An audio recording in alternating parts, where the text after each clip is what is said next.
بسم اللہ الرحمن الرحیم۔ السلام علیکم کلاس 7، کیسے ہیں آپ سب؟ آج ہم کریں گے ویک 8 میں سے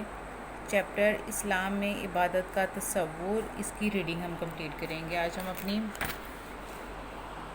پیج نمبر 60 کے میں آپ کا یہ چیپٹر ہے اسلام میں عبادت کا تصور۔ اس چیپٹر میں ہم پڑھیں گے کہ ہمارے دین اسلام میں عبادت کا کیا تصور ہے، کیا کنسیپٹ ہے۔ سب سے پہلے ہم جانیں گے کہ عبادت کا معنی اور مفہوم کیا ہے، تاکہ ہمیں کلیئر ہو کہ عبادت کہتے کسے ہیں۔ سب سے پہلے ہے عبادت عربی زبان کا لفظ ہے، جس کا لغوی معنی بندگی کرنا اور اطاعت و فرما برداری کرنا، یعنی اطاعت کرنا، فرما برداری کرنا، فالو کرنا کسی کو۔ اور شریعہ ہے اس کا لغوی معنی، یعنی عبادت ورڈ کا میننگ ہے۔ پھر ہے شریعت میں ہر وہ کام جسے اللہ تعالیٰ کے احکام کی بجا آوری میں، یعنی اللہ تعالیٰ کے حکم کو پورا کرتے ہوئے سر انجام دیا جائے، عبادت کہلاتا ہے۔ نماز، زکوٰۃ، روزہ اور حج اسلام کی اہم ترین عبادات ہیں۔ یعنی عبادت کا مفہوم کیا ہے ہمارا، کہ اس کا لغوی معنی ہے بندگی کرنا، اطاعت و فرما برداری کرنا، اور شریعت میں عبادت ہے کہ اللہ تعالیٰ کے حکم کے مطابق ہر کام کرنا عبادت کہلاتا ہے۔ اور جو ہماری اسلام میں اہم ترین عبادات ہیں ان میں ہے نماز، زکوٰۃ، روزہ اور حج۔ اب اس کے بعد ہم پڑھیں گے اسلام کا تصور عبادت، یعنی اسلام میں عبادت کا کیا تصور ہے۔ دنیا کے تمام مذاہب میں، یعنی کہ دنیا میں اور بھی بہت سے مذہب ہیں، عیسائی ہیں، یہودی ہیں، ہندو ہیں، ان تمام مذاہب میں عبادت کا کوئی نہ کوئی تصور موجود ہے۔ مثلاً عیسائیت میں صرف اتوار کے دن گرجے میں جا کر عبادت کر لینا ہی کافی سمجھا جاتا ہے۔ اسی طرح ہندو بھی خاص تہواروں کے، یعنی خاص موقعوں پر مندروں میں، یعنی خاص تہوار جو جس طرح ہماری بڑی اور چھوٹی عید ہوتی ہے، ٹھیک ہے، رمضان کا مہینہ ہے، اسی طرح ان کے بھی اپنے اپنے تہوار ہوتے ہیں۔ ان تہواروں کے موقعوں پر مندروں میں جا کر عبادت کی رسمیں ادا کرتے ہیں، لیکن اسلام کا تصور عبادت سب سے مختلف ہے اور جامع ہے۔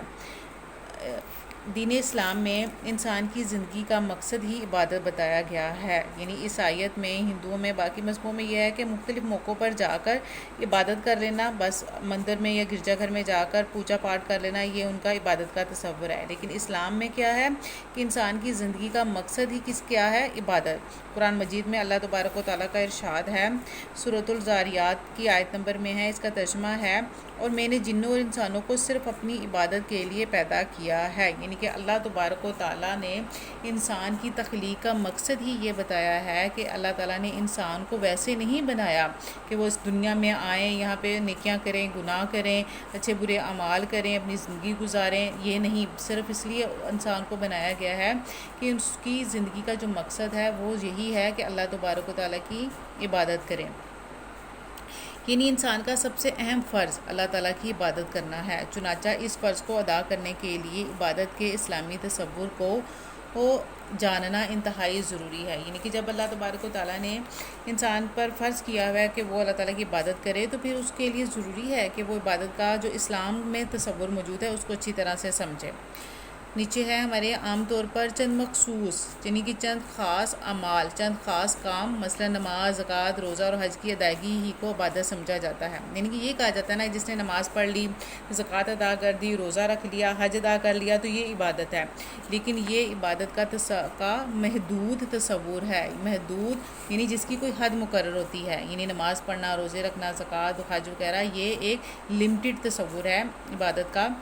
اگر اس تصور کو درست مان لیا جائے تو محض چند اعمال کی، یعنی چند کاموں کی ادائیگی سے انسان کی زندگی کا مقصد پورا نہیں ہوتا، کیونکہ انسان کی زندگی کے ہر لمحے کا مقصد عبادت ہے۔ کیونکہ ابھی میں نے آیت مبارکہ میں آپ کو بتایا ہے نا کہ اللہ تبارک و تعالیٰ کا ارشاد ہے کہ میں نے جنوں انسانوں کو صرف اپنی عبادت کے لیے پیدا کیا ہے۔ اور صرف کا مطلب یہ ہے کہ انسان کا جو ہے یہ نہیں کہ چند مخصوص ٹائم میں وہ عبادت کر لے تو اس کی زندگی کا مقصد جو ہے وہ پورا ہو گیا، باقی کام وہ جو ہے وہ دنیا داری میں مصروف ہو جائے۔ بالکل ایسے نہیں ہے، بلکہ مقصد یہ ہے کہ اس کا ہر لمحہ، ہر ٹائم جو ہے وہ اللہ تبارک و تعالیٰ کی عبادت میں گزرے۔ اور یہ ممکن نہیں ہے کہ وہ ہر وقت نماز پڑھتا رہے، ہمیشہ روزے سے رہے۔ اسلام میں بھی اس طرز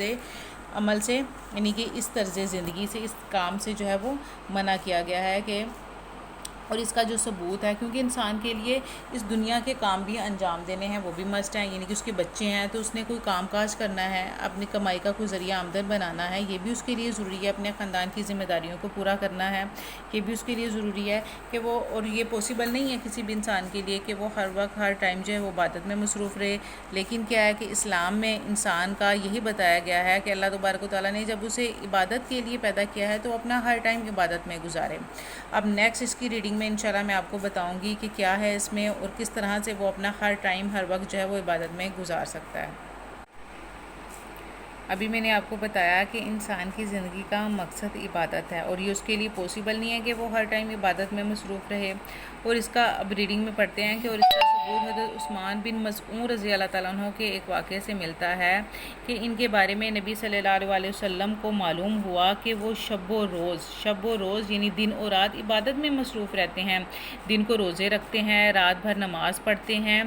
اور اس کے علاوہ کسی چیز سے انہیں کوئی واسطہ یعنی کوئی تعلق نہیں ہے۔ آپ صلی اللہ علیہ وسلم نے انہیں بلا کر پوچھا، اے عثمان، کیا تم میرے طریقے سے ہٹ گئے ہو، یعنی میرے طریقے کو چھوڑ دیا ہے؟ انہوں نے عرض کی کہ نہیں اے اللہ کے رسول صلی اللہ علیہ وسلم، اللہ کی قسم میں تو آپ ہی کے طریقے کا طلبگار ہوں، یعنی کہ میں چاہتا ہوں کہ میں آپ ہی کے طریقے پر عمل کروں۔ تو تب نبی کریم صلی اللہ علیہ وسلم نے فرمایا، میرا طریقہ یہ ہے کہ میں رات کو سوتا بھی ہوں اور نماز بھی پڑھتا ہوں، کبھی روزہ نفلی یعنی کہ روزہ فرض، روزے تو فرض ہے نا، رمضان کے روزے وہ تو ہر حال میں رکھنے ہیں،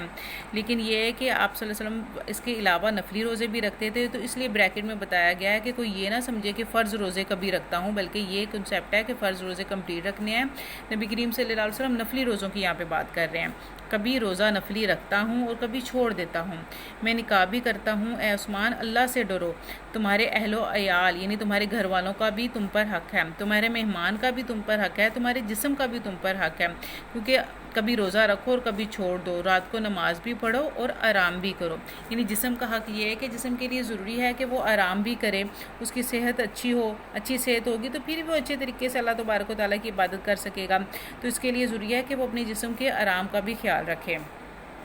اب نیکسٹ پیراگراف میں ہے،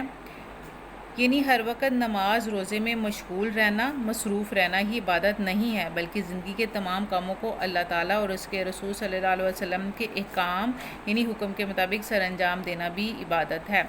گویا انسان کا سونا، جاگنا، کھانا پینا، پڑھنا لکھنا، روزی کمانا، لوگوں کے حقوق پورے کرنا اور دوسروں کے کام آنا وغیرہ سب کچھ عبادت میں شامل ہے، یعنی کہ آپ دیکھ رہے ہیں کہ یہاں پہ ریڈنگ میں بتایا ہے کہ انسان کا سونا بھی، جاگنا، کھانا پینا، پڑھنا لکھنا، روزی کمانا، لوگوں کے حقوق ادا کرنا، یہ سب عبادت میں شامل ہے۔ لیکن یہ کیسے عبادت میں شامل ہے؟ ہم سوتے ہیں، کھانا کھاتے ہیں ہم اپنے لیے، پانی پیتے اپنے لیے، پڑھنا لکھنا بھی اپنے لیے، روزی کمانا اپنے لیے، تو یہ عبادت میں کیسے شامل ہے؟ یہ دیکھیے ریڈنگ میں موجود ہے کہ شرط یہ ہے کہ یہ سب کام اللہ تعالیٰ کی رضا کے لیے اور اس کے احکام کی بجاوری کرتے ہوئے سر انجام دیے جائے، یعنی انسان سوئے جاگے، کھائے پیے، پڑھے لکھے، کمائی کرے، لیکن یہ سب کام کیا کس لیے کرے کہ اس سے اللہ تبارک و تعالیٰ ہم سے راضی ہوگا اور اس سے اللہ تعالیٰ کے حکم کی جو ہے وہ بجاوری ہوگی، تو یہ سب عبادت میں شامل ہو جائے گا۔ انسان کو چاہیے کہ وہ اپنی زندگی کا ہر لمحہ اللہ تعالیٰ کی عبادت میں گزارے، تاکہ اس کے نتیجے میں وہ اللہ تعالیٰ کے ہاں کامیاب قرار پائے اور جنت کا حقدار بن جائے، یعنی کہ جب اس کی زندگی کا مقصد ہے اللہ تعالیٰ کی عبادت کرنا، تو وہ اپنی زندگی کا ہر ٹائم اللہ تعالیٰ کی عبادت میں گزارے۔ کیسے اللہ تعالیٰ کی عبادت میں گزارے؟ جیسے آپ اسٹوڈنٹ ہیں تو آپ اسٹڈی کریں پوری ایمانداری کے ساتھ، اب جیسے ویڈیو میں آپ کو پڑھایا جاتا ہے تو آپ پوری ایمانداری کے ساتھ جو ہے وہ اسٹڈی کریں، اپنے کام کو کمپلیٹ کریں، اور اس لیے کریں کہ اس سے اللہ تبارک و تعالیٰ خوش ہوگا۔ اپنے پیرنٹس کی خدمت کریں، ان کا خیال رکھیں کہ اللہ تبارک و تعالیٰ ان سے خوش ہوگا، تو یہ سارے آپ کے فرائض بھی ساتھ ساتھ آپ کی ذمہ داریاں بھی پوری ہوتی جائیں گی اور اس سے اللہ تعالیٰ کی رضا حاصل ہوگی، تو یہ سارا آپ کے نامہ اعمال میں ایز اے عبادت کے طور پر جو ہے وہ لکھا جائے گا۔ آپ کی ریڈنگ میں یہ دیکھیں،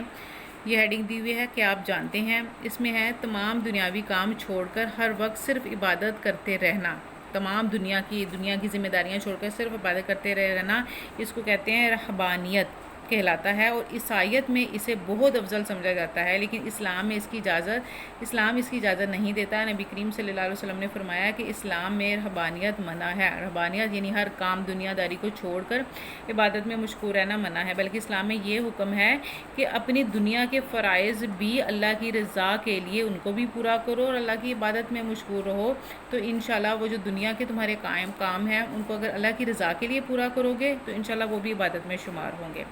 یہ آپ لوگوں کی آج کی ہماری ریڈنگ ہے جو ہم نے ڈیٹیل سے پڑھی ہے۔ آپ لوگوں نے خود بھی اس کو ڈیٹیل سے پڑھنا ہے۔ اگر کسی ورڈز کا کسی چیز کی سمجھ نہیں آتی تو آپ نے مجھ سے جو ہے وہ گروپ میں آپ مجھ سے پوچھ سکتے ہیں۔ اللہ حافظ۔